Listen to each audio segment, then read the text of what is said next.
Un territorio ricco di tesori poco conosciuti, il Padovano, non solo pievi, castelli e ville, ma anche storici giardini come quelli che ci racconta Rossana Comida, guida turistica della città. Giardini non conosciutissimi, come per esempio il giardino Cittadella Vigo d'Arzera a Saonara,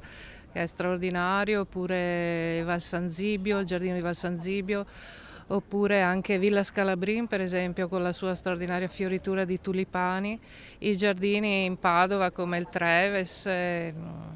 itinerari che potessero legare le ville e i giardini. Ma anche il Parco Frassanelle con le sue grotte e vialetti o il Giardino delle Delizie, parco all'inglese con boschetti e vialetti tortuosi del Castello del Cataio, giardini con una collocazione storica precisa. A parte appunto i giardini e le ville palladiane con i loro giardini rinascimentali, c'è anche